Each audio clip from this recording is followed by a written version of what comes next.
What's up, guys? This is Bobby Okereke, linebacker with the Indianapolis Colts. Make sure you follow my guys at the Anvil, best sports talk podcast going on with Colts right now. Tune in.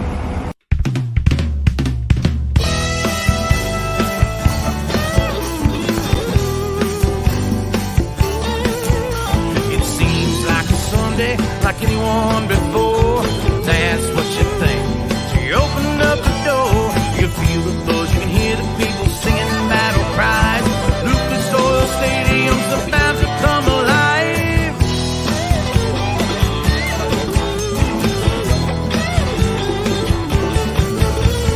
Blue and white jerseys, some old and some new, all gather round South Capitol Avenue.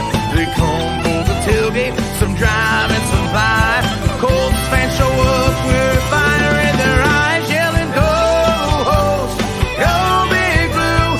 We're in the stands, the tried and true, here to watch this football sensation.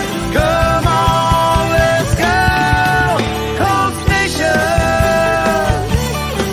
the Colts Nation. We take this very serious, it is not a joke.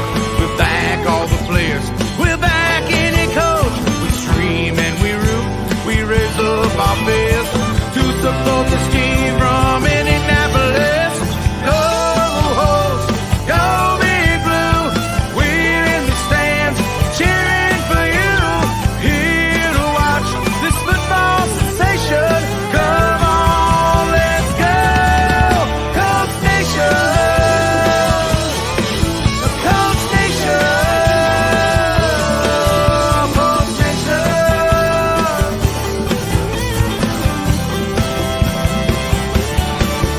Screaming, go Host, go Big Blue, we're in the stands, the tried and true, here to watch this football sensation. Come on, let's go, Colts Nation, yeah, Colts Nation, that Colts Nation. Come on, let's go, Colts Nation.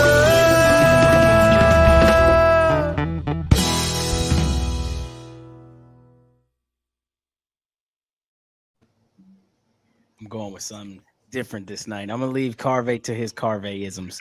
What's good, everybody? Welcome to the Anvil. Right now, introducing the 4 of 6 of our crew members. We got Big P in the big screen.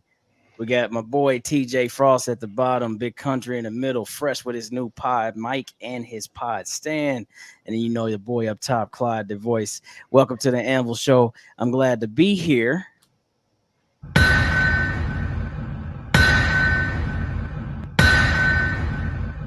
Around the horn, boys. Welcome. How you guys feeling? Not bad, brother. Not bad. Good to see y'all again. How'd everybody's Father's Day go? Mine went real good. Took Dad to see a semi-pro soccer game in Louisville, Kentucky. That was real nice. He reminisced a lot. He used to play semi-pro in Dayton when he was younger, so brought back a lot of memories for him, which I'm glad I could help do that for him. So it went really well.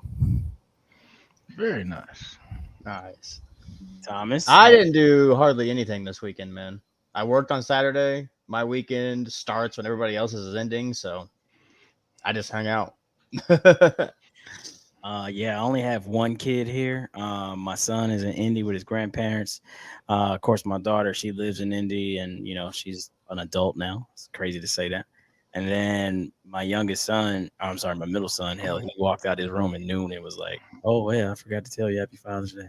But anyway, the wife held me down. Like she gave me like her in-house pampering session, which was great. And then I went to a wedding. So celebrated Juneteenth as well, which was also Sunday. So yeah, it was a good weekend out here.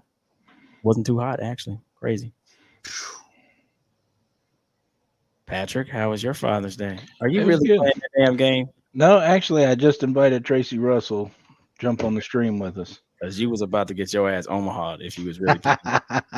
I'm going to get it Omaha tonight anyways. Might as well get it out of the way. Yeah, okay. All right, but how was your Father's Day? It was good. It was relaxed. I worked the shop, so. But it was my daughter's fiance's first Father's Day, so I couldn't make him work. I mean, did you cook for the man? Do anything like that? What'd you do for him? I bought him a cup. Bought him a cup. Yeah, he cup? ain't my father. I ain't gonna give him no presents. Damn, at least smoke some meat or something. Shit.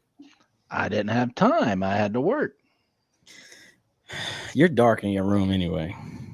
Lighten up your I can fix that in window. 2 minutes.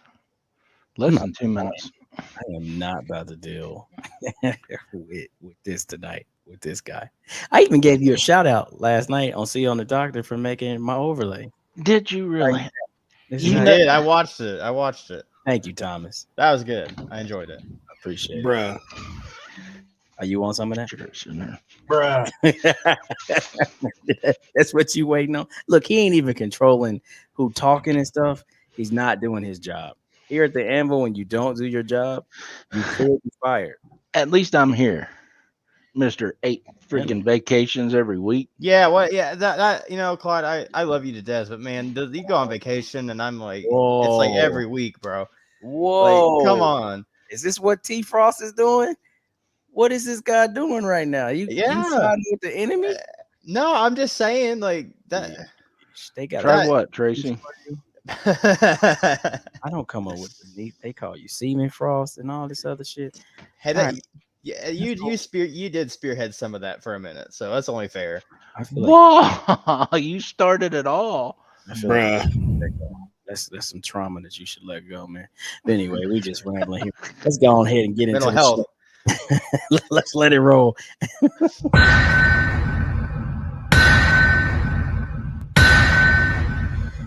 I think that it's only fair to begin with some shocking news that came out last week.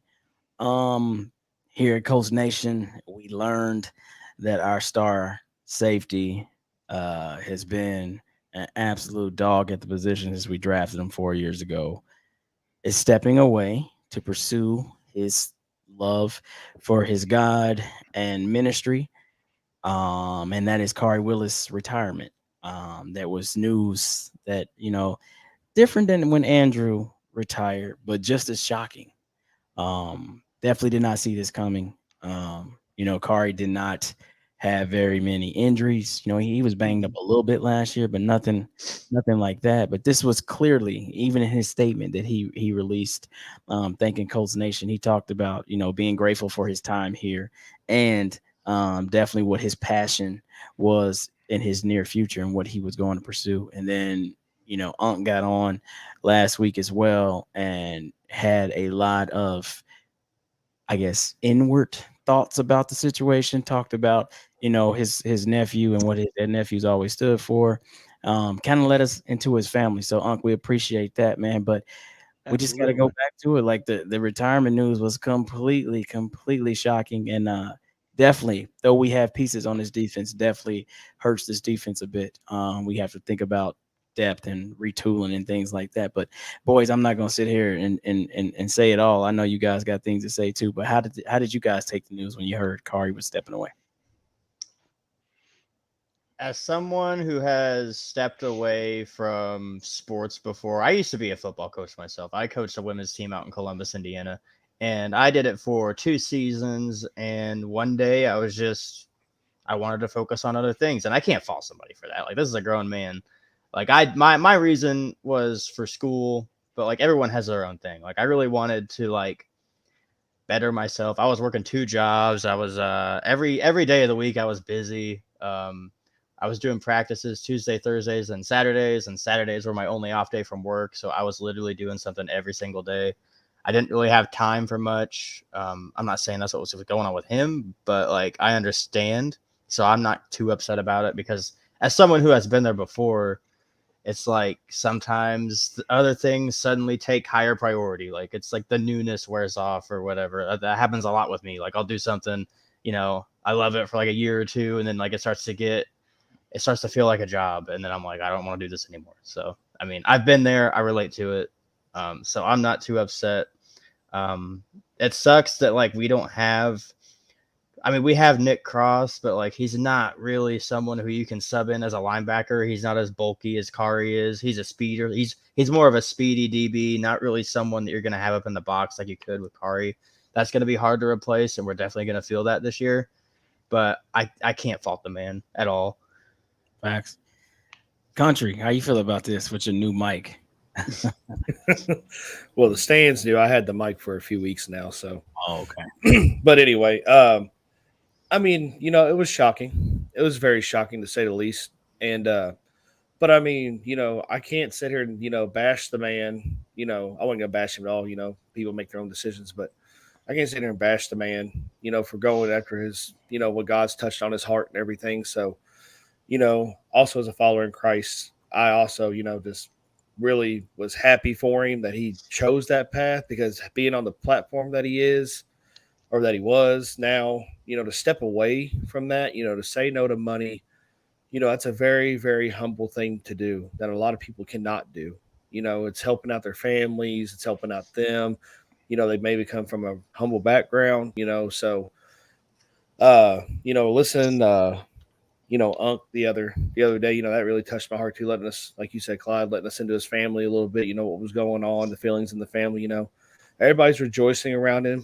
And I'm so happy for him. You know, I had the pleasure of meeting him one time at the end of the Raiders game last year. And, you know, he was just a stand-up dude, really solid guy. You know, as nice as could be, always took time to say hello. So I was really happy for him. I really was. So, you know, God's grace be on you, Kahari. And, you know, we're always going to be with you no matter what. P, I know how you've always admired him and you called him the silent assassin. So there's a guy that you really rooted for. How do you feel about this situation? Well, first, I was really surprised to hear the news, because this guy was getting ready to get a payday. He was coming out of his rookie contract and deserves to be paid. But then I applauded him, because he stepped away from a boatload of money to do what Christ has called him to do. Those two combinations right there is not easy. Right. You know, we all know what money is. We all work for it. We all use it to pay our bills, take care of our kids, you know, provide better lives. But when God puts something on your heart to do and you do it, the blessings are far outweigh anything this world's going to offer you. So I absolutely applaud him for listening to his heart, following his faith, and not the greed of a dollar bill. Right. Absolutely applaud him. Have nothing but even more respect for the guy. Indeed. I mean, I think that's just straight to the point. You know, when you talk about the football side of it, though, you know, you can't help but to now just do some adjustments. Like I said, we picked up Rodney in the offseason. We drafted Nick Cross. You know, Julian was back healthy. There's a few other safeties back there that I can't call off top. We got the guy Armani Watts from him from KC. So there's bodies back there, but I mean, this guy has been a 4-year starter. You know, and when he came in, you know, he had some big shoes to fill, because the safety that was prior to him, I don't know if you guys remember, and now I just slipped my name. Shoot. I see his name. Started with a G. He was a big hitter. God bless. What is his name? I can't call it off the top. It just slipped my mind. But if you guys look that up, the safety that was before Kari played like Kari. Like he was, you know, he was aggressive. You know, sometimes he would get beat every now and then in coverage, but he was a sure tackler. And I thought he was going to be our future safety. And then Kari came in, and we quickly forgot about him. I just had it before I started my thought. So he's definitely going to be missed. Now, as far as the locker room goes, I've been seeing statements throughout the week on different IG pages from the players, and they talked about his presence will be missed. Of course, his ministry. He was always, you know, one of the ones that were down at the end of the game in the big huddle when you see players praying. I think Clayton Gathers. Thank you, Paul. he's the one. He's Paul's the on it tonight. Yeah, he is. But he was always leading that charge in the middle of the field, leading the prayer, stuff like that. So those things will definitely be missed. And then just his leadership on the field. Man, he was a player. All right, now let's hear as closest to the sources that we can. Mr. Tracy Russell, the uncle of K Willis. What's going on, Big Unk? What's going on, gentlemen? We're just sitting here What's talking up? a little bit of Colts football, and first I'm topic sorry, I'm was having a little technical situation. I can't really hear you guys. Let me see something here.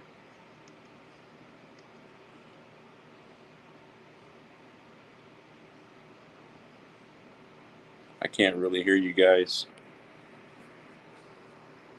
Yeah, we hear you loud and clear, huh? yeah, we got you good. I can't hear you guys. I, I'm gonna log out and I'll try it one more time, okay? all right, right, good. cool. All right, Thank but you, anyways, Joe. why Tracy's getting his technical difficulties handling. Clyde, did you finish your thoughts on that? Yeah, that's kind of where I was going. And right before he jumped in, I was just more so saying, like, knowing what he brought to the field, you got to look beyond like draft position. You got to look beyond like, just raw attributes, stuff like that. People like to look at players' Madden ratings and think that really tells the story. But like this dude was a leader of our defense. This dude was a hard-nosed player. He definitely did. And as I mentioned earlier, had a tough season last year with a few injuries. But that was like the first time in his career that he had really kind of dealt with that. But he had always made plays. He brought the young guys along. So him and Julian Blackman like gelled very well in Julian's first year. Like, I mean, they wasn't getting talked about, but they should have been getting talked about as like a top tier safety group, the way they were playing. So yeah, now we're kind of going to have to start that process over. So we'll just see what it's going to be. All right. I think Unc came back in. You can hear us now, Unc? I'll do the best I can. I don't think I really can hear you guys. I don't know what's wrong with my mic. It's one of them kind of weeks for us, huh? Yeah, I think so. But I will say, I don't want to take too much of y'all show up, because I know you guys want to ask some questions to me, but we just appreciate, the love from everybody, some news it can be, unexpected.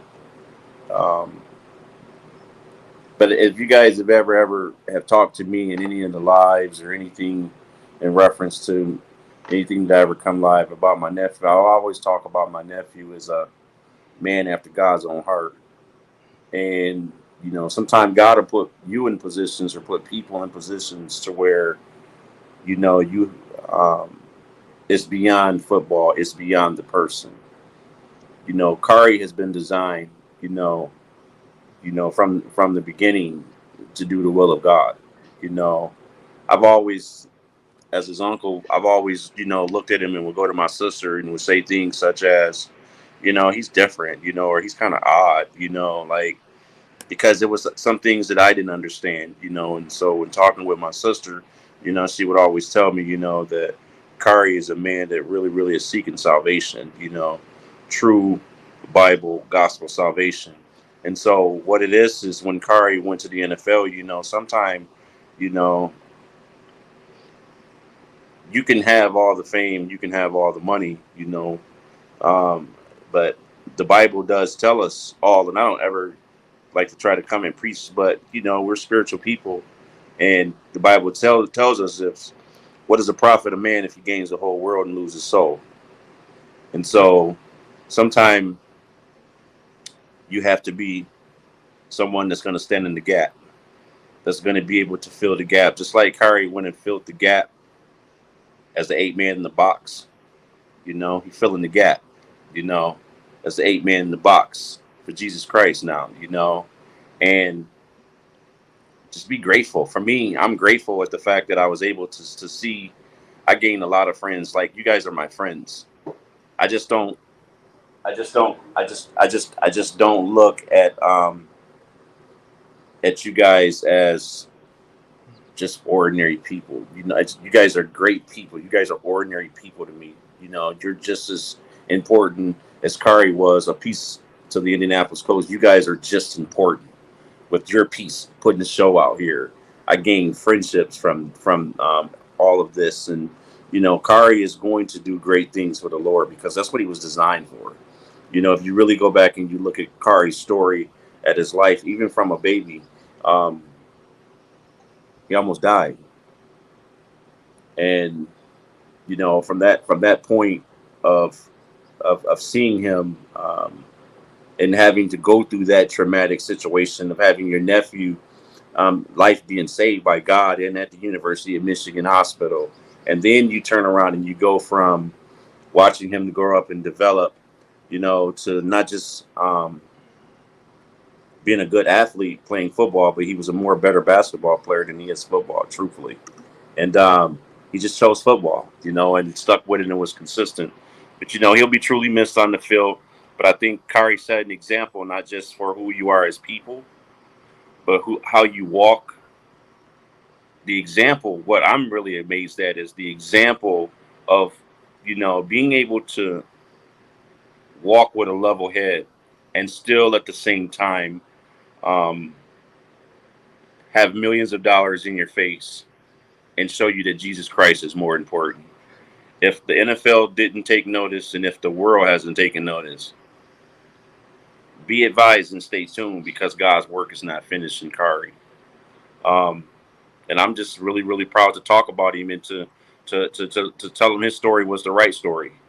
The way he went is the way anyone's supposed to go. And I hope that Darius Leonard or Kenny Moore or any of those guys that are in the locker room, I hope those guys watch the spirit. I'll tell you guys something. This is, and I'm going to tell you guys to go back and look at this because this is how and you can tell Kari is a different guy. And I'm going to give you an example of a play, and I don't mean to take up your segment, but I'm going to give you an example of a play, and I want you to go back and watch this and study his character, because this was just no ordinary individual. Most of you guys might remember this play when they played the Seattle Seahawks.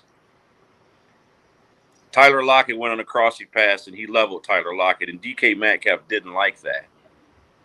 So for the next second quarter and all the way into, for the first quarter and second quarter, as a matter of fact, DK Metcalf even got a personal foul penalty in that game for unnecessary roughness against my nephew. He was also in the face of Darius Leonard, and my nephew played peacemaker, getting in the middle there. But I want you guys to go and look at the reaction in the third quarter on a situation that was a fumble play of DK Metcalf's reaction. And sometimes the character of a person says it all. You don't have to sit here and speak by words, but just go show by actions. And that's what he did that day. But he also showed me that he was truly, truly saved, because in a game of such physicality, in a game of such violence, you got to say to yourself, what manner of man is this that can really be so humble and love God more than anything in this world, but at the same time, at the drop of a dime, can turn it off like that and go out there and be a gladiator on Sundays? That's a pretty unique individual. And he chose God over football and over the NFL. And I'm proud of him. I'm a proud uncle. I will always be proud of my nephew. I will always be proud of him. I've never once tried to, be able to ride his coattail about anything of such, but I've always have been very, very appreciative of his talents to be able to lead me to have to do these interviews and to be able to communicate with you guys, because, he's a rare talent, and I thank God for him. I don't know if you noticed, but I would just have to ask. I wonder if Kari's role model was like Brian Dawkins. Like Brian Dawkins was the same type of player. Like he was a gladiator, and then he would pray over the person that he just laid out, that there was no injury upon that person. He always prayed over the entire field each and every day. So I would just wonder if that was like somebody he watched growing up and try to model his game after. Well, I can tell you, I think Kari, like, I wouldn't really say that if he did, look up to someone, I think he more so looks up to his brothers. Okay. Because, you got to think that Kari come from a family of 10, you know, and you guys have got to probably understand. Well, at least he never told me this, but I kind of put this 2 and 2 together because I got out of that family of 10, there was 7 boys and 3 girls.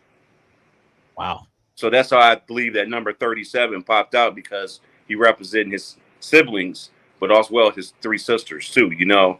So I think talking to all of them, you know, they've always growing up, they've always you know, Terrence Terrell, you know, Jay, you know, Examinon, you know, Sumi, because I mean, give them nicknames, Bobby. They've all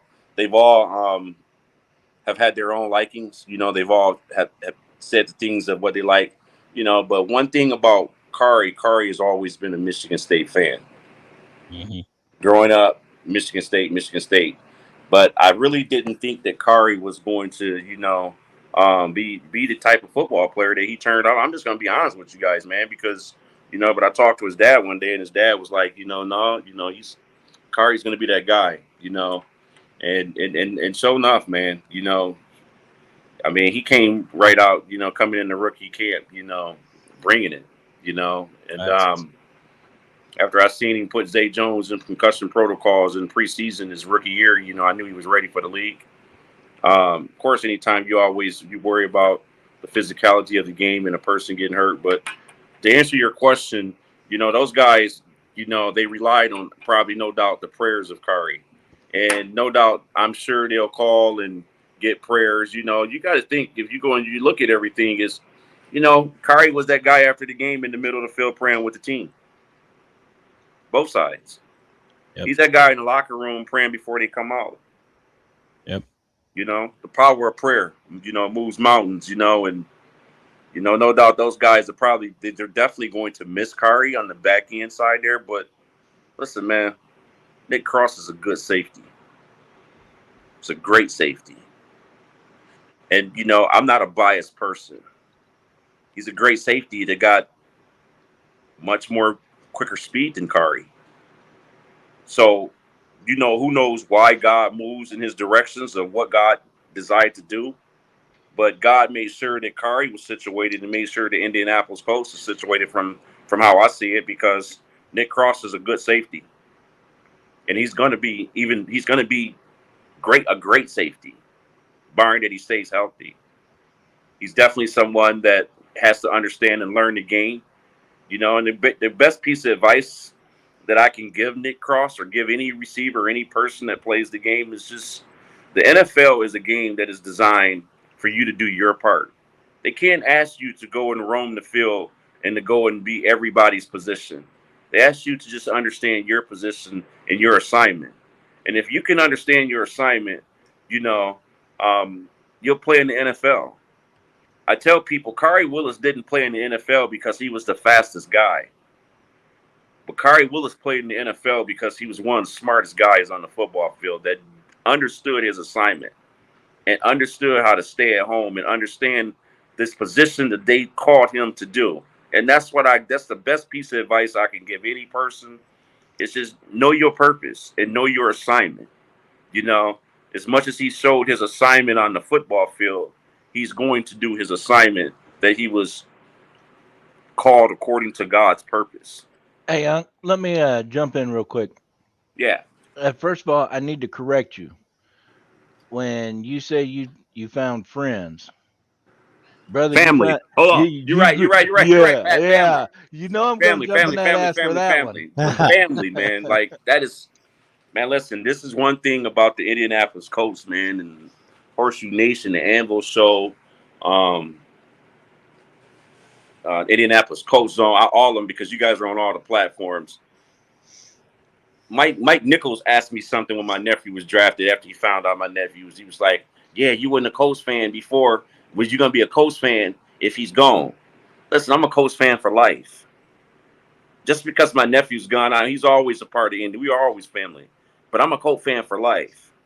You know, I love the Indianapolis Colts fan. I love everything about Indy, man. Like, just even the nightlife, being down there, Blue Circle, all that, man. You know, everything. Love it. Now, just what it is, you know, and, you know, our family love Indianapolis. We love the Colts. I'm going to ask you this. I'm going to ask you this question, and you can tell me if you can, but if you can't tell us, that's okay too. But when did Kari know he was going to retire and pursue um, his journey with Christ? You know, from the moment that you're born. No, you know what I mean. As far as him deciding to make that retirement call, did he know months ago? Did he know? Did it? Did the ideal just hit right before minicamp? That's what I mean. When did he decide to retire from the NFL? He decided to retire from the NFL when God told him the timing to retire. You got to ask yourself, when did any guy retire from the NFL? What made them do that? I can't go and give you a specific day, hour, or time.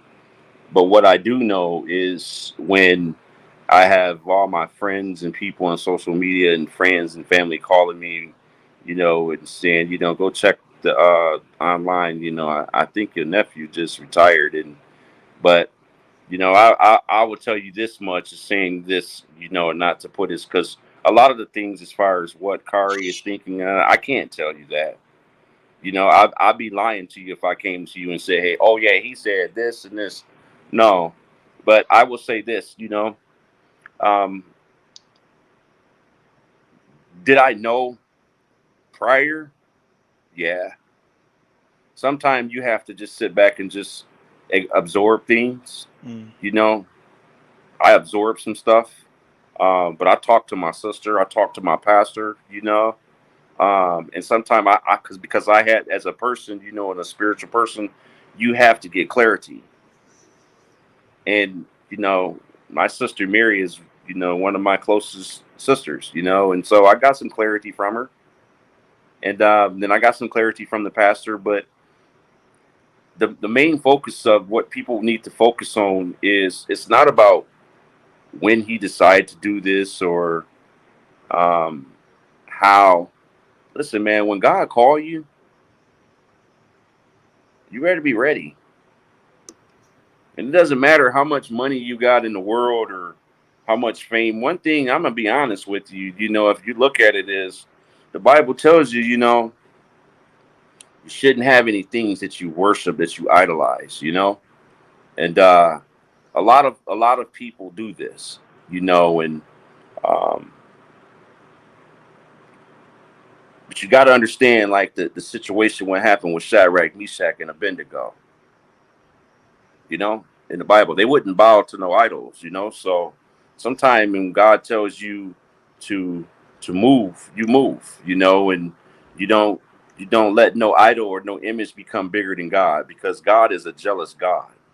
And people have to understand that when He say He's jealous, He's a jealous God. He's jealous about each and every soul that He's created. And Kari is just a student to His voice, and he listened. And the thing about God is this. People really got to understand that God is really, really real, and, like, no matter who want to say whatever or how they want to cut it up, He really is, and you just have to listen to that voice. And Kari listened to the voice. And when the voice talks to you in a human voice, and sometimes imagine, you walking down the street and a voice is talking to you in your mind, and it's talking to you clearly as if like someone is there, but there's no one around you, but you know that you heard the voice. Well, when you are in tune with the creator of the universe, ain't no amount of money in the world can stop that. K Willis is in touch with the creator of this universe, of this existence. Follow his footsteps. That's what I was saying at the beginning before you jumped on. We was all going around the horn, kind of giving our take on the news. And my first take was, I was surprised. This, here's a kid that's worked his butt off to get where he's at. He's getting ready to get into a contract year, going to get big money. He deserves it. He's earned it.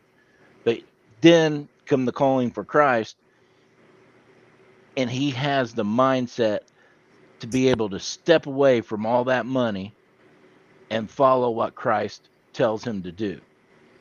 I can't do nothing but applaud the man. You know, it's a special thing, and I be sitting back, man. I be thinking about it, man. I think about it every day, you know, whether I'm at work or some people, you know, hit me up and I think about it, man. And I'm just gonna be honest with you, man. You know, that's humbleness at its finest, and that's like, you know, that's just it's so hard to put it into words, but you know, like I'm just really, you know, if my mom was alive, you know, she, you pray to attack the devil's kingdom. You know, and this is, and what people got to also to understand about a lot of this is a spiritual battle we going on. Regardless if we live our lives, we hang out, we go here, we have fun, we do these things, but really and truly, you're caught in a spiritual battle.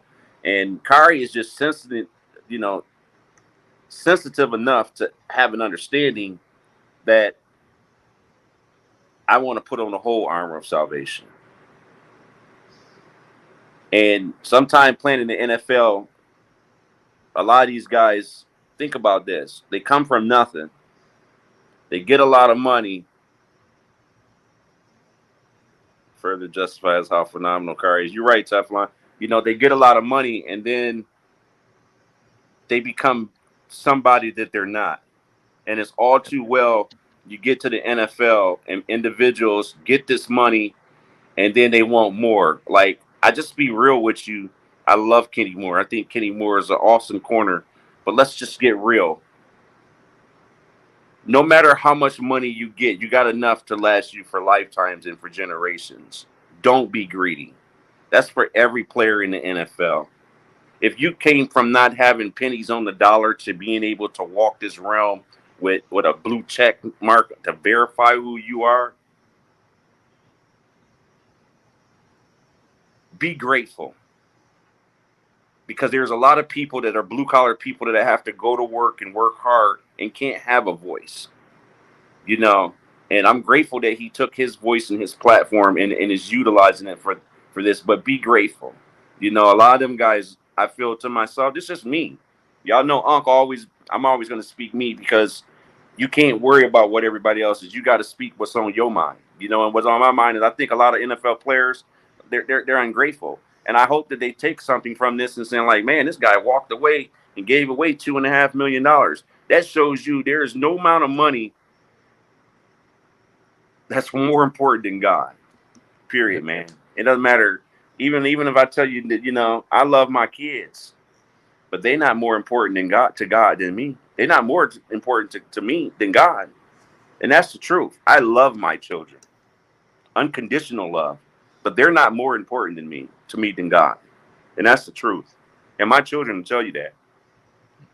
All right. Hey, you got time to stick around and talk some other Colts football with us? I do. All right. Well, all right, cool. We're gonna change topics here, unless you got anything else you need to say about Kari. I think we pretty much covered it. I just think, I'm sure down the line, you know, Kari, you know, will sit down and speak, but Kari's always been quiet, always been humble, you know, and I just remain, you know, I'll say, you know, on the outskirts of things, but when Kari want to discuss things, you know, he'll discuss them, you know. I've known that he was going to retire, you know. It's just a matter of, it's not my place to come and tell everybody else that he's retiring before he even said it. That wasn't my place. Right. You know, but I've known, my sister told me, you know, and but I was always optimistic and hopeful that, you know, he'd get back to the locker room or get around some teammates and may have a change. Nah, man, but when God tells you to do something, you do it.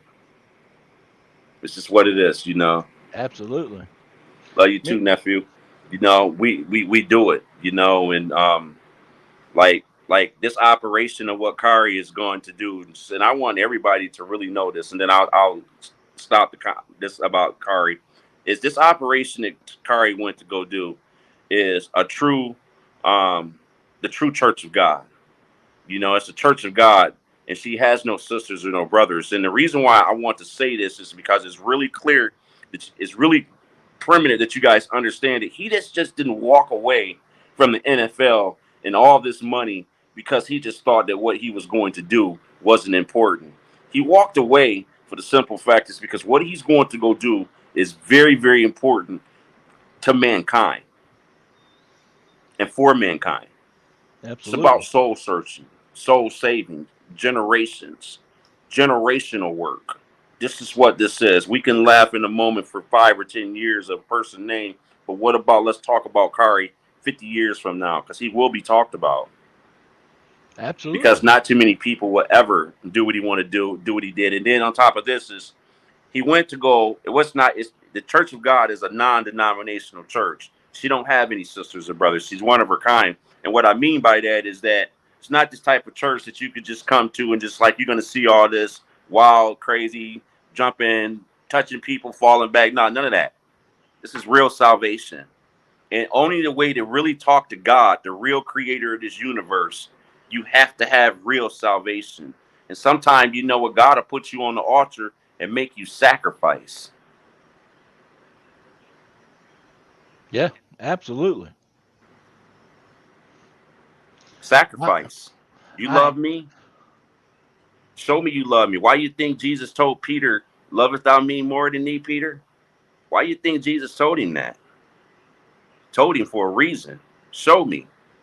Sometimes people in life got to put up and just go and show God what they all about.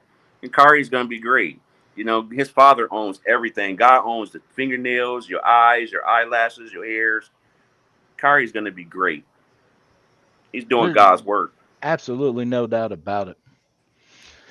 Now, let's get into some other Colts talk, contracts. We got Big Q coming up. What kind of contract should everybody expect? Thomas, let me get you up from there. Give me your thoughts on roundabout figures what Q's going to hit. I'm going to say at minimum 20 million a year, easy. All right, Country. I mean, I think he's going to get what close to what the rumor is. You know, he's going to get anywhere between 40 and 60 million guaranteed.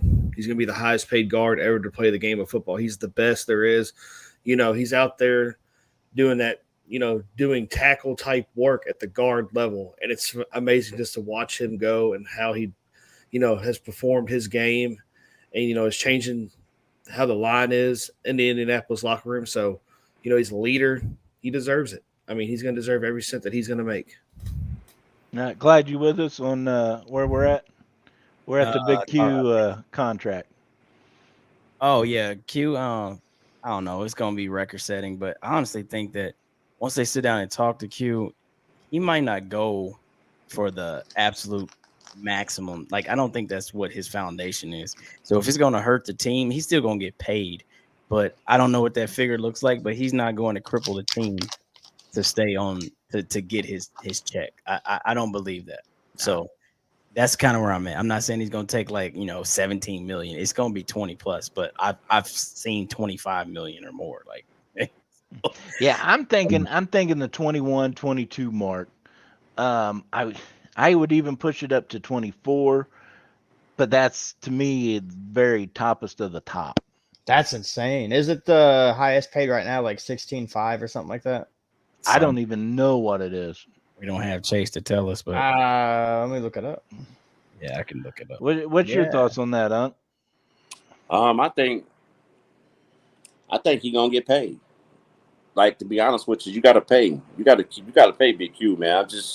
You got to pay. And I think he might even get a little bit more than that. I think he may get up into the 26 mil. Sheesh. He's worth it, man. Oh, yeah, indeed. I ain't saying he's not. And he's tough. Like they said, man, he do guard work like he a tackle. You know what I mean? Like he some of the pancakes he do, man, is crazy, man. And I've been saying this for several years now. You look around him, you put him next to anybody, and he makes that anybody want to be better. Agreed. And we've seen that with Costanzo. Costanzo was always a good tackle, but when Q got there, Costanzo became a great tackle, and it was because of that drive that Q has. It made him elevate his game. Q does that. Q has that effect on people. You can't put a price on that.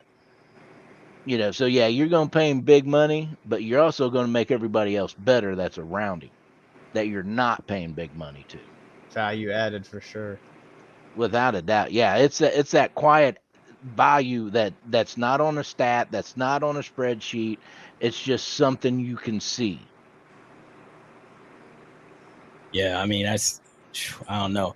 I know the contract's got to make sense. We already had Ballard on the show. He already gave us an example of that. But I mean, 26, 25, I think it's 21, 22 for sure. I mean, because I just don't see Q being, I hope I'm wrong.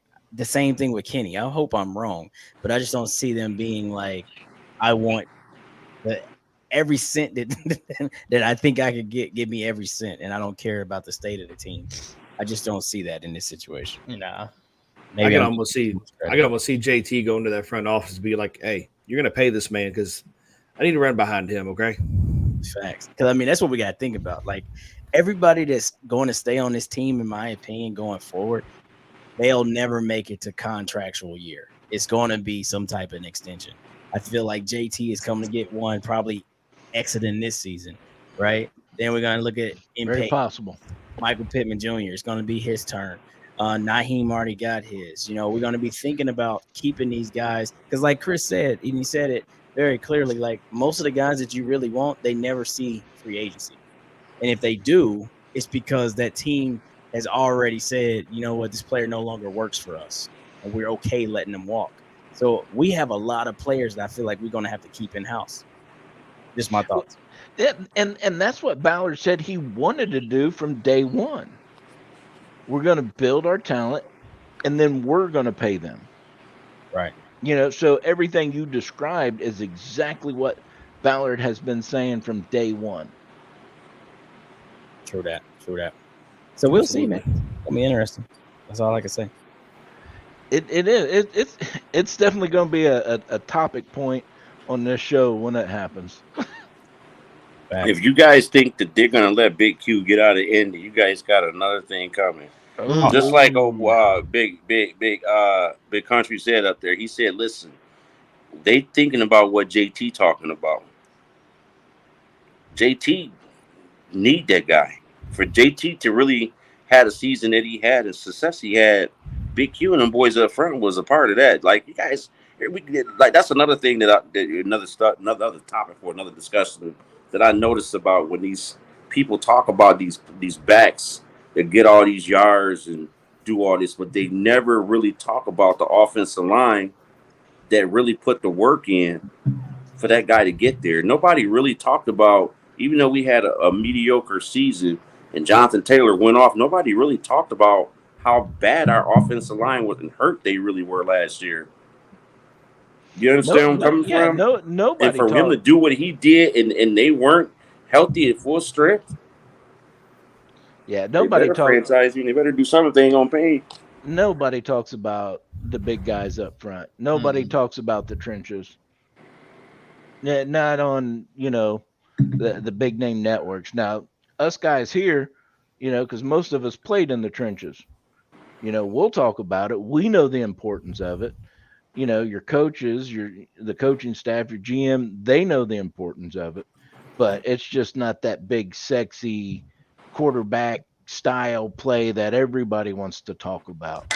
So they don't. And it's shameful because those guys in the trenches really are the ones with the bloody knuckles.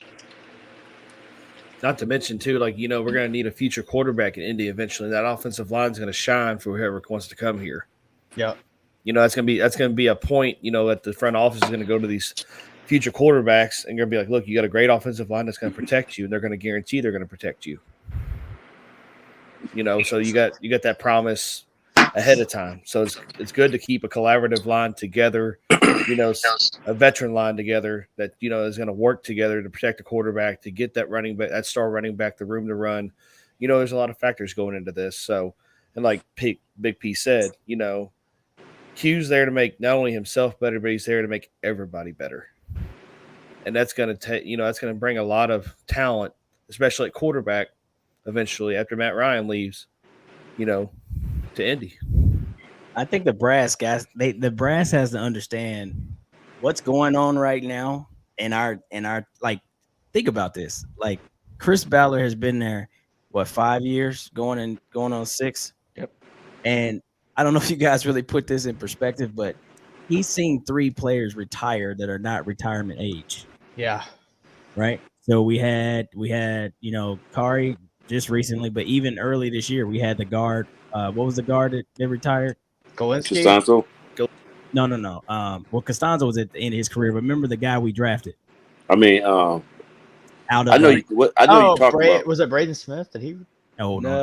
I can't think of his name. He was a backup guard, had a lot of injuries.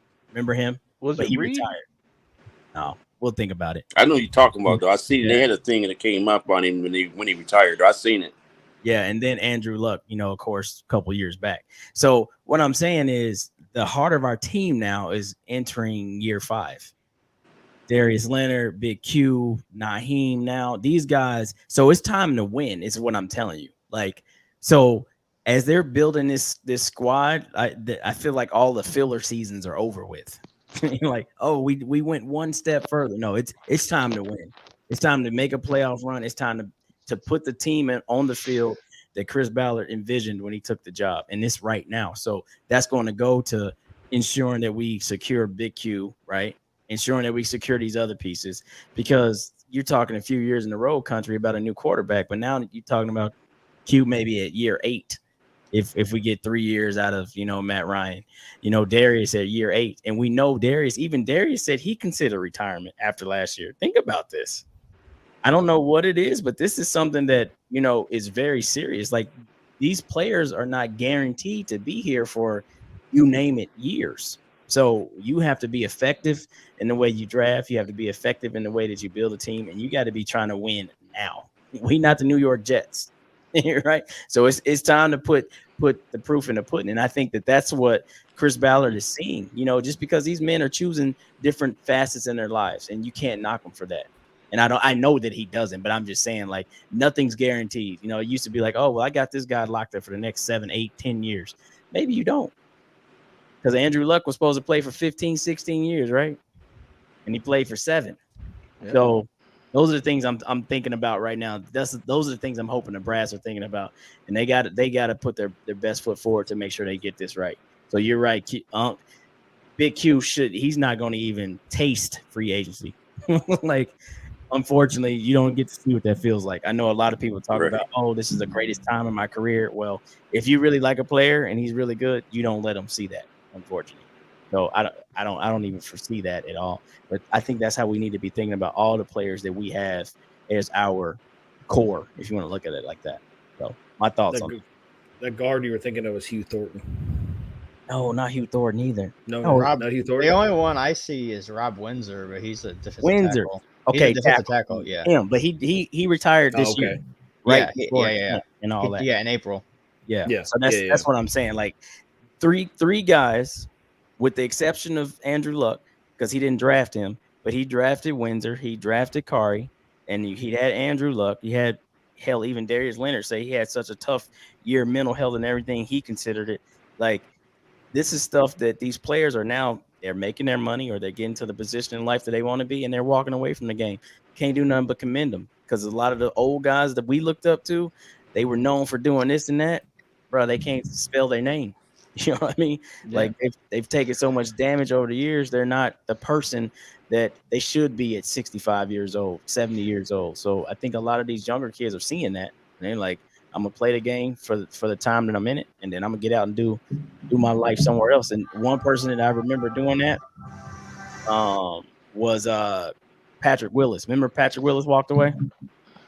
Good linebacker for San Francisco. Oh, my God. That shocked everybody.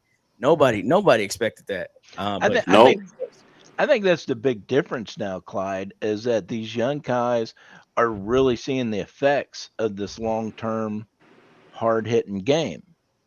That's one aspect that I see that these players retire early, is they see that long-term effect. And 2, they have mentors today that these other guys didn't have back in the day. So these mentors and other people in a stable environment for them now, they're teaching them how to be smarter with their money. So they feel, they know they're going to get this much. They're going to do this with their money. They're going to buy this with that. But they know if it's time to walk away from the game, they're going to be okay because they've done it right. They've done it smart. They just didn't do it. Like how many of the old school players and basketball's even worse with statistics on this, with professional athletes being broke. I mean, broke.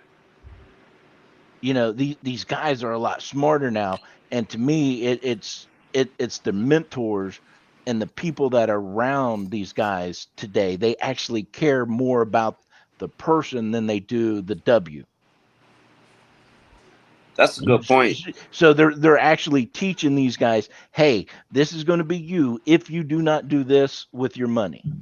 Hey, this can happen to you early in your career, so don't plan on, that second and third contract.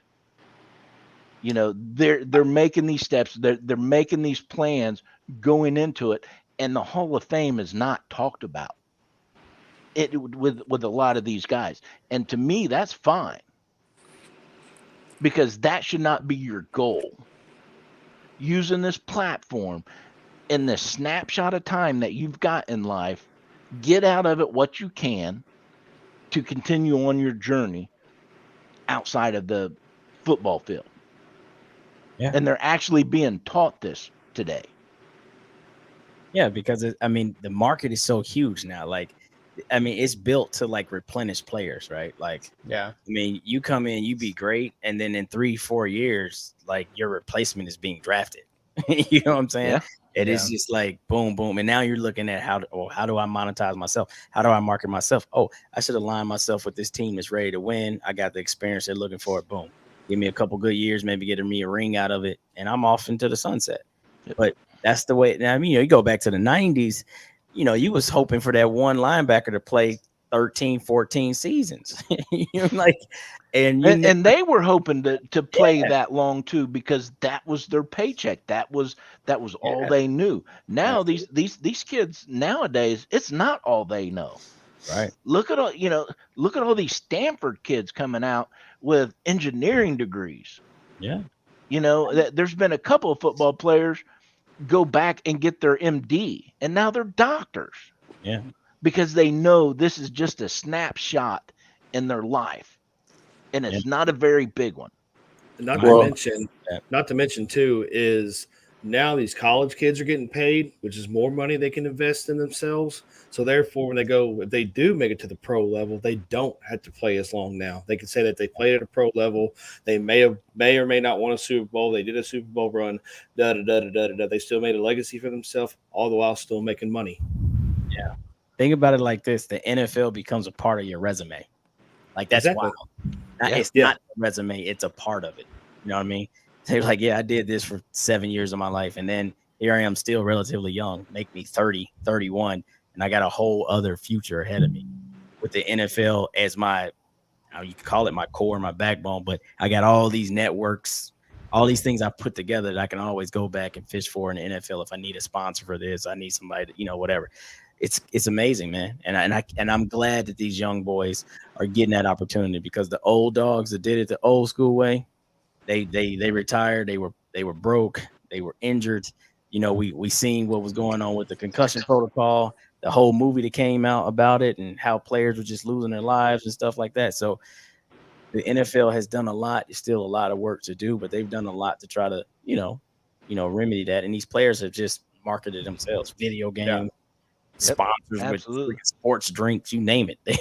They got stuff going on, man. And that's good. That's good for everybody. That it really is. Yeah. Because I hate hearing stories about, this ex-professional player I used to watch is now on the street smoking crack. Yeah. Because, he didn't have that guidance. He didn't have that right mentorship. Right. Well, can I say this in reference, I can only contest because I was able to sit back and watch, but My nephew didn't take his money and go do what other players do, go bling blinging and doing all this and that. He took his money and put it up and invested. But the cool thing about it was you got to get that degree and go to school and get a degree for something that's not just for a business or something. Go get a degree that's going to really do something outside of football in case football don't pan out and you do blow some money, you know.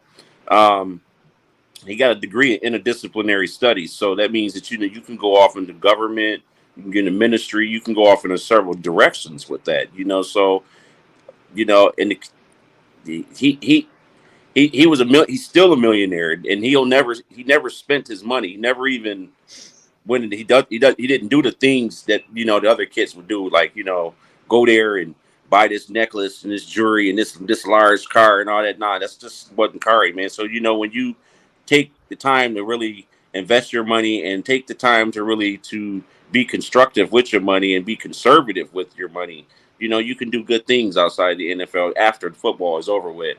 And Kari's still a millionaire after that, even though he turned down $2.5 million. He's still a millionaire. And then several overtimes, you know, that's how I put it like that. And then he's going to get paid from Nike and all this endorsement and everything else for the rest of his life. So he'll always be straight, you know. That's how I see it, you know. Hey, that's a purpose-driven life. I've read that book several different times, and you can, you know, relate to it on different levels. But, you know, at the highest of the levels, when you're a part of something like that, NFL, NBA, NHL, whatever, MLB, and you're able to, as you said so eloquently tonight, put everything in perspective and then have that moment of clarity where you're like, it's not about choosing one or the other, but I know what my calling is. And though I have a fanfare and a fan base, and though I have a really great life doing whatever I'm doing, I still know that my purpose is over here. And when I walk away, there is not a, man, I wish I should have, or maybe I shouldn't have. I know, because it's been directed for me. That's something I think we all search for, because no matter what we do in life, no matter what we do, you know, we always kind of value like the financial gain out of it. You know, we could say stuff like, I want to make 6 figures. That's going to make me happy. But you realize you're just working, you're making the money, but damn, you're working and you're losing things in life. You're losing family, you're losing friends, you're losing time. And so though you have the money to do whatever you want to do with it, you don't necessarily have the fulfillment. And something like this, you know, we all hope to find our something like that. We all hope to have, if you believe, if you're religious or if you're not, but you still want to find fulfillment in your life, where it's not just about the finances that come from whatever you do. So that's what I respect the most out of this, is that he has Amen, brother. And he found that, and it's no looking back for him. To me, that is the highest echelon of understanding value of worth, which is yourself. And no man, no woman, nobody can take that away from a person when they do that. That's how I look at the whole thing. Ultimate calling to me. Yeah, absolutely. It's amazing. Amazing stuff. But yes, I think we hit on Kari, we hit on Big Q. You know, Nick Cross is next up. I think we could touch on Nick Cross a little bit more next week. And trying to talk about those other little topics we wanted to talk about a little bit more next week. But I think this by far, having you on, Unc, was very important for the show. Absolutely. I'm glad that we can have this close relationship with you and call upon you to come on and you know, give your insight. And it's just it's amazing to hear it from the perspective of someone who knows Kari much more than we do. And you can actually come to us and speak to us and talk to her just like Kari's in the room. So we appreciate that. Man, like last week, I chimed in when I seen that you were going live, and just hearing what you were saying, you know, a lot of people won't understand that. But when you know somebody like you know them, it doesn't matter what other people don't understand. Because in some of these goofy groups over here, you know, people talking about like we're the capital of retirement. if you don't want to play football no more, be a Colts and all this other crazy stuff. But I'm like, in a situation like this, I don't care what nobody's talking about. Like you're just trying to make jabs and be funny. But this is a man that knows what he's gonna do with the rest of his life. So if all you can find is humor in it, then you're the clown in all of that. You know what I mean? So I appreciate you coming on, giving us the perspective from your family. And then just letting us just be a part of that. That's because, I mean, right now could be a time where everybody's kind of, you know, staying close knit and keeping words to themselves and what like that, because this is still fairly new, right? It's barely a week old. But I'm glad that you're able to share and then let us to your circle. Absolutely appreciate you, Tracy, man. Absolutely. Hey, Absolutely. hey, check this out. When people say that, tell them like this. If they really, really, really think about this number right here, this kid played in like 36 or 39 games, right? But he had 219 tackles. If you divide that up, you know how many tackles a game that really divides his average per game tackle? He averaged over 12 tackles a game. Let's get it in from the safety spot. That's a really remarkable stat, man, for a safety. Yeah, facts. Average. He could say, I walked away from the league averaging 12 tackles a game. They can go look at the numbers. Facts. That's Ray Lewis type numbers, man, on pace, you know? So listen, I appreciate you guys. Like I said, I gained a family. You guys are family to me. You guys can always hit me up. I'm definitely still coming to the games. I'm always going to bleed Indianapolis Colts blue, and everything else outside of that don't even matter. But you know, you always got a place with us, brother. Yes, sir. Appreciate talking about it. My family from my family, yours. You know, it's a good thing. You know, and I love to come talk sports. So y'all just hit me up, hit Unc up. Let Carter know that he's got nothing but love and respect on this side. Absolutely. Pat, I need you to talk when you get the show outside of this. Hit me up, man. I got you. But I'm gonna jump off here, fellas. I appreciate y'all, man. I don't want to take. I probably took up enough of y'all time, man, and I probably look different. I got a tan. I've been out in the sun all day, man. You know, getting a tan. You know, so you know what I'm saying. But listen, I love you guys, man. Each and every one of Anvil. You guys got a great show, man. You guys are amazing individuals. And I don't care anybody say you guys are amazing individuals. Any chance I get the chance to give you guys a shout out, that's exactly what I'm doing. I will be down here to check you guys out and continue the good work that you guys do, man. You guys are amazing human beings. Thank you. Appreciate that. Appreciate it. All right. But you can't get closer to the source than that. Well, you can one more step, but pretty damn close. Like it's pretty damn close. Yeah, man, these are amazing connections that we got on this show. Amazing networking. Yeah, I mean, shit, man. Come on, bro. From Chris Ballard to damn K Willis' uncle, who give us the insight on what the man is going through and what he's thinking. When we started this thing, like, I mean, come on, man. That's facts. Man. That's to me, that's the humbling part of this thing. Yeah. Be like, damn, look where we are and who we're able to speak with and talk to and get information from. Yeah. It's amazing, man. It blows my mind every time because I'm not supposed to be in these circles, bro. Like, you are right where you are supposed to be, sir. I mean, I don't know, bro. I really don't. So I don't know. Anyway, I'm gonna stop. It's definitely a blessing, and I truly believe if we just continue just being ourselves, don't try to get. None of us are going to go out there and try to do and be something that we're not. Just for clicks and likes and share buttons. We're not going to do that. We'll pimp ourselves out for some Colts tickets, but not for no likes or shares or nothing like that. So you're always going to get an honest, perspective out of us. And I think that's what this whole thing is supposed to be. It's supposed to be fans with fans. Yeah. And if we stay true to what we're doing, the blessings keep coming. Oh my goodness. Do y'all want the answer to this? The highest paid guard makes $14 million a year, bro. Wyatt Teller, the Browns, and then Zach Martin's right behind him for the Cowboys. Wow. Holy cow. We're talking about 26. We're talking about doubling the market. Where's you gonna double that market? Easy. Bruh. Chase is gonna lose his mind. We gotta cue him up from a distance. We talking about doubling the market? That's quarterback money. He shouldn't get that. Oh my god! You can get 12 players for what we paying. For the record, P, you're talking about pimping ourselves out for tickets. You don't gonna pimp yourself out for nothing because you got that white privilege money. Oh man. Yeah, but I don't have the bank account number, so it is no good to me. Oh no, okay, I'm wrong. Hold on, boys. So I think the Jaguars guy. Yeah, they just paid him, Brandon Sheriff. So he's getting 16.5. And then Joel Batano, I don't know, Cleveland guard, Yeah, that guy. 16 million. So they got 30 million wrapped up in their guards because Teller's making 14. That other kid's making 16, and then Joe Thuney, I don't know, for KC's making 16. But did he not sound like Mike Tyson right there? Yeah, I did. He did. Who? You Joe Thuney. And and he know what I mean, your Thunny. that's what we're doing right now. I'm not. I'm sorry, sir. I'm sorry. That's what it is. No, it's not. I swear it's not. Wait till I start talking about how you be spelling on this damn shit. I ain't gonna. Every time you make a post, we at the Anvil. I'm sorry, we having a little inside up, but I do have to come back and correct some of my boys' big P's.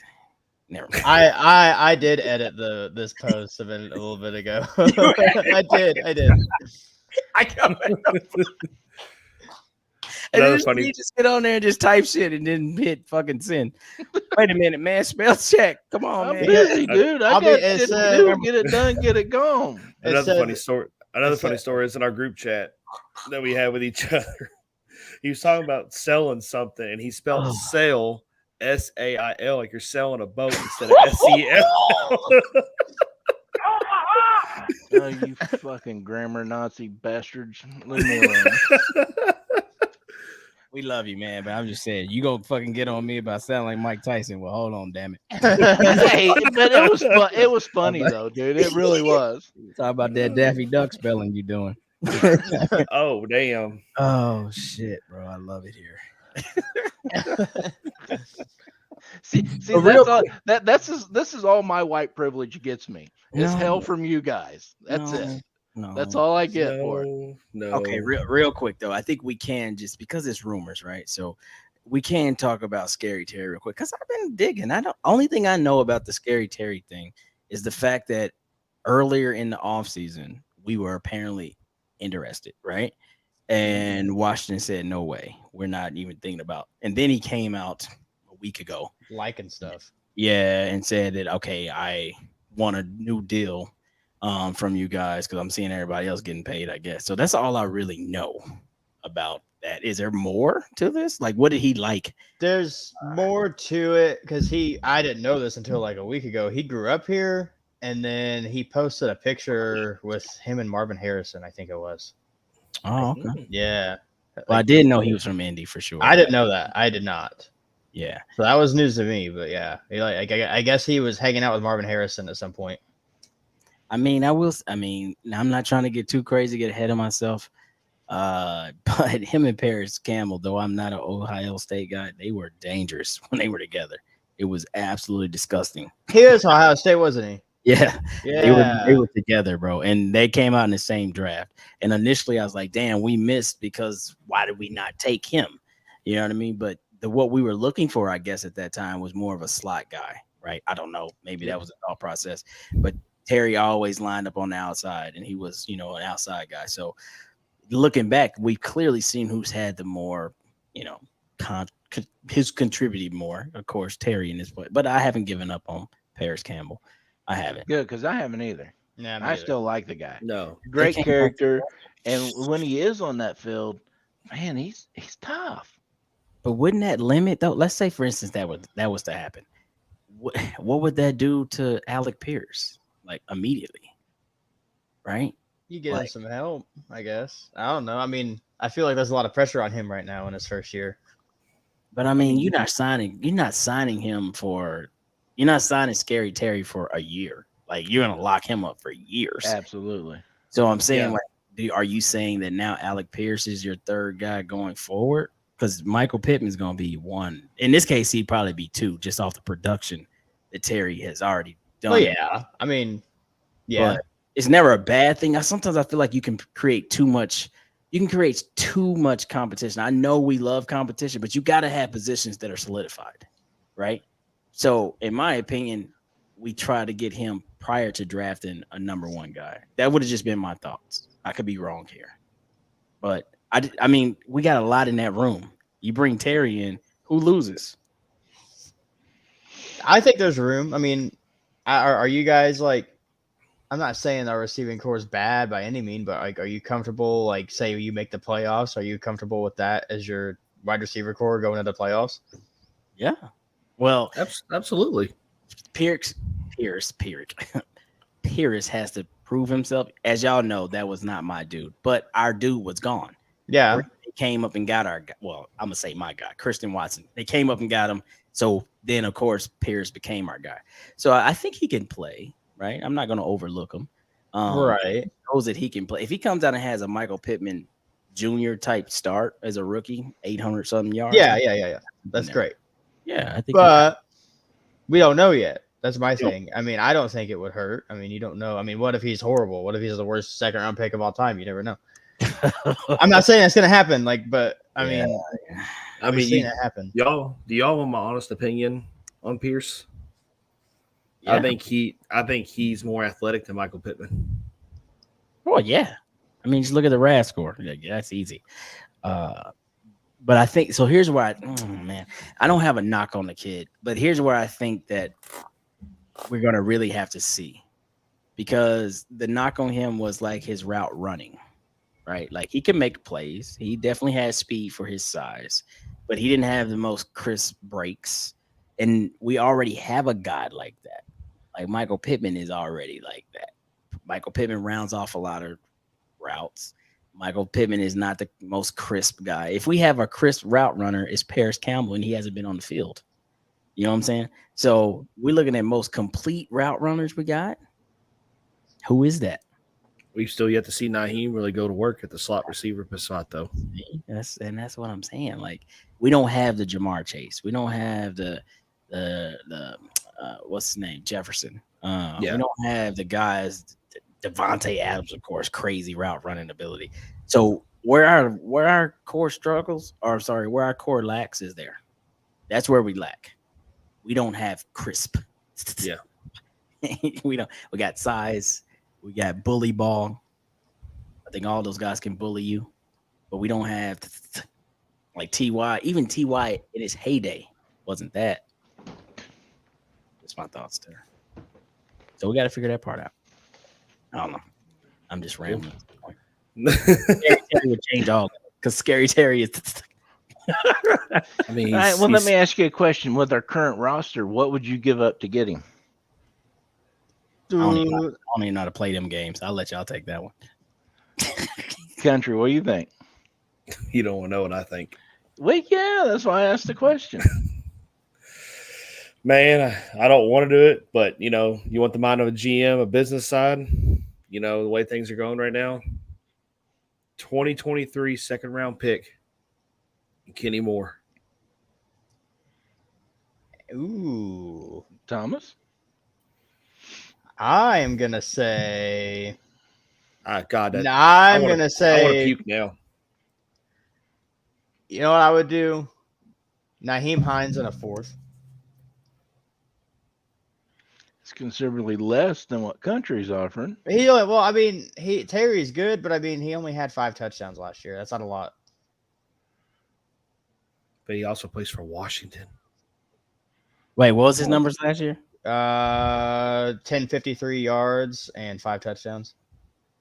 He averaged 13.7 yards a catch. I know he got more points than that. What's his career stats?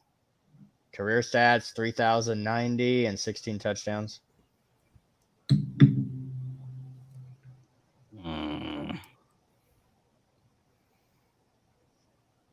You see, that's the thing, though. I know he's scary, but the name to me, like Scary Terry, he can put more fear into a defense, than he can already. I think they call him that because he's like 6 foot. He's menacing. He's very menacing. I know. I don't know. 6 foot 209. That's not that scary. To me, I don't see it as his size being the scary, but it was what Clyde was talking about earlier. His route running ability is what scares the hell out of you, because you don't know he can shake the shit out of you, and he does it. He does it constantly to every team he plays against. Facts. Well, shit. That's a good. So wait, what was his height again? I mean, look. 6 foot. He's 6 foot 209. 6 foot 209. Paris Campbell goes what 6'1" ish, and then you got the Giants. The 6'4s. Yeah, the 6'4", 6'5s. I mean, bro, 6'7". See, fuck, I just don't know how it because this could be it. This could be it. Like this could be the situation at hand. You got Alec and Mike on the outside as your 1 and 2, and Terry is working inside. But then what does that do for Naheem? What does that do for Paris this year? Because if that goes forward, we're talking 2 seasons from now, then that's dangerous as hell too. If you got a true 6 foot guy in your slot, like that can make all the routes fast, quick, great hands, man, that's problematic. But then what do you do to the positions you're already creating? Paris Campbell, Naheem Hines. Just I think we got the right coaching staff for a receiving core like that. Because if you look around, you look at the play calling, Frank spreads that ball around. I don't think anybody's going to say throw me the ball, because they're not getting it. The way Frank calls those plays, he gets everybody pretty much involved. So who's the? If it's just going to be harder to defend. Who's okay? So if you're thinking off the top right now, who's the best wide receiving core right now currently, NFL? The Rams. Okay, but but the Rams. So let's take last year Rams, right? Yeah. So do we want to go pre-injuries or just when they started? Because you had Cooper Kupp, Odell Beckham, Robert Woods. Then of course Robert Woods gets hurt, Odell ascends, and then Odell gets hurt in the Super Bowl. But those 3 right there, we were saying that was the best combination. Is that what was? No, I'm still thinking on this because you got Minnesota that's got a pretty damn good core. Buffalo with Diggs and dadgummit. Hey, you got Miami too. No, we're talking now though, right? Like not Miami last year. Yeah. But I'm saying last year because we don't know right now. No. But last year, who was the best? Cincinnati's receiving cores, you cannot dismiss that. So that's Jamar Chase. Who was the other guy on the other side? Higgins. T. Higgins. And man, they had that tight end. Yeah. Ogilvy or something like that.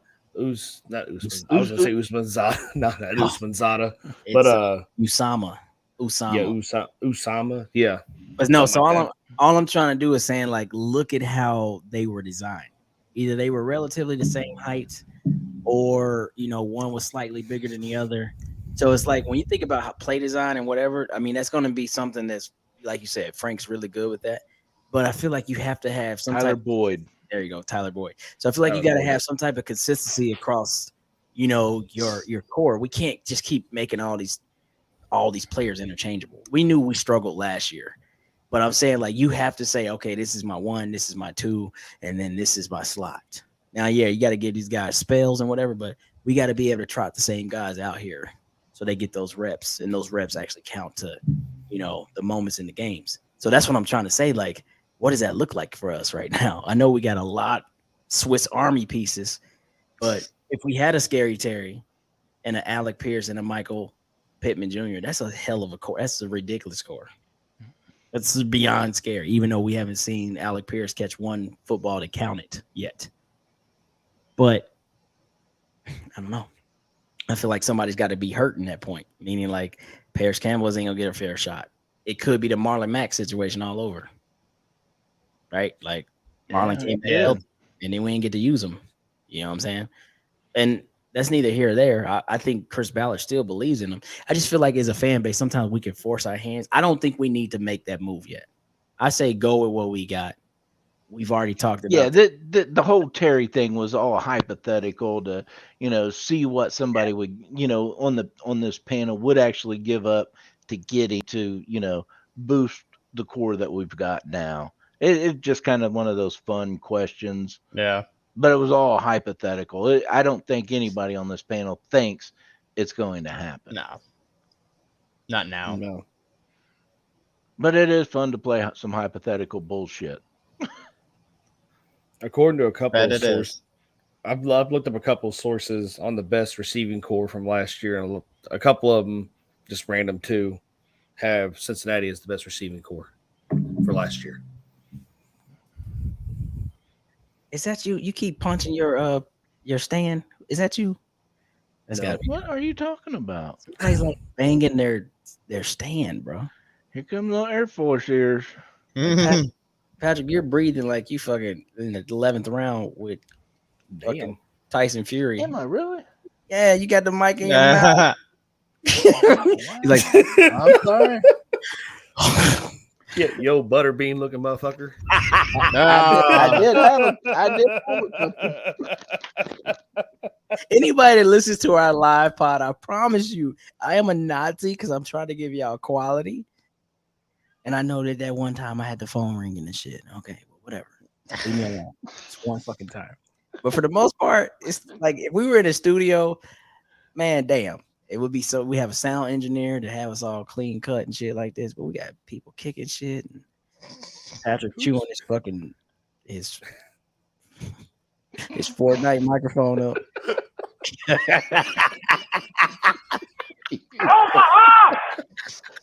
Judy's brother, I don't know. All right, my bad. Man. Sorry, man. Mm-mm-mm.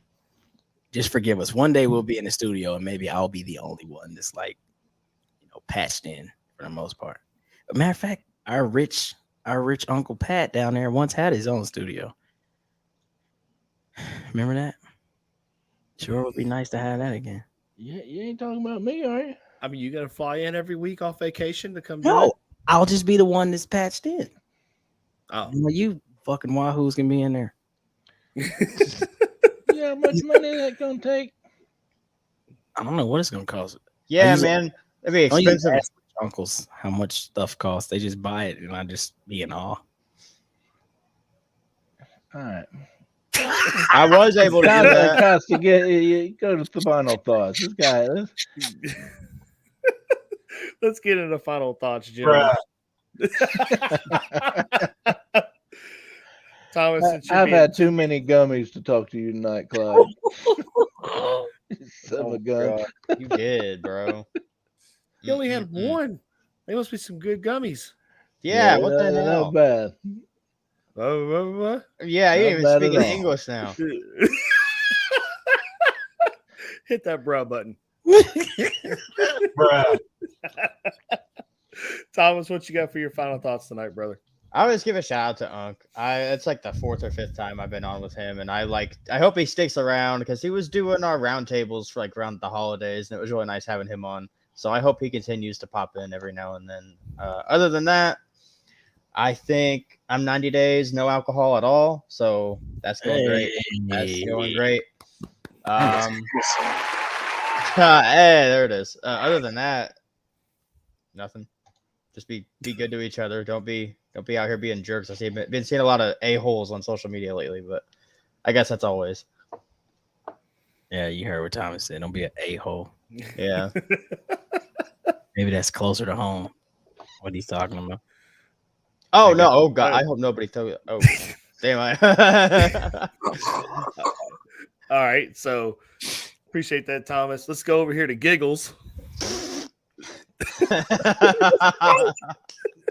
What are you doing, man? Maybe he did have 19 gummies. What are you doing over there? What? Why were you just turning purple? Facts. Oh boy. Come on, Giggles. Let's hear your final thoughts. My final thoughts is it's getting closer. It's absolutely getting closer. The Kansas City Chiefs game is sold out. I can't wait to get this tailgate going. We are going to have the funnest tailgate events known to man, and all is welcome. So if you're somebody from another team and you're watching this show, hey, you guys are welcome too. Nobody's gonna horse ass with you or nothing like that. Everybody just fans, have fun. But I can't wait. I'm excited. We're about this damn Anvil ASAP, where everybody show up and be beating on you. Cause ain't no damn Anvil. I said we got that Anvil. Okay, that's really hard. Yeah, we're getting it. Don't you worry. Hey, is anybody still listening? Got a couple of viewers. Do y'all want to see us have t-shirts or not? Put some pressure on us. How many of y'all out there want some t-shirts? You know, we got we got an Omaha concept. Definitely gonna have bang that bitch. You know what it is. What do you guys think? Give us some ideas on that. Anyway, all y'all who are watching, who all wants some t-shirts? I know y'all want some t-shirts. Y'all like that shit. Says yes, indeed. Patrick doesn't want. I want Pat. I want whoever your cartoon artist is. He's to make cartoon pictures of us because you did that for the last one. That would be cool. Or did you do on the shirt? You remember they used to have it. I was never on it for some reason. Yeah, everyone else had cartoon pictures. Like no, I remember that. Yeah, who did that one? Yeah, look at Gloria. She won an Omaha shirt. We think alike, Gloria. No, but you remember that. You giving you an Omaha for giving me so much shit. Just get us cartoon pictures, and it's all. He said no. Damn, I can't even have that tonight. he said it with the straightest face there. He's like, oh. No. You remember what we're talking about, though, right? Yeah, I do. Yeah. Yeah. Come on, man. Yeah. Come on. I can get it done. Just nobody's ever asked for it yet. You can't even. Well, I am formally asking. Sometime, I'm formally asking for it. Nothing's gonna please you this week, is it? No. Oh, I already told you. Thank you. Sorry, Master Chief. I see. There you go with that shit. Can I get my final thought in? You can, sir. Thank you.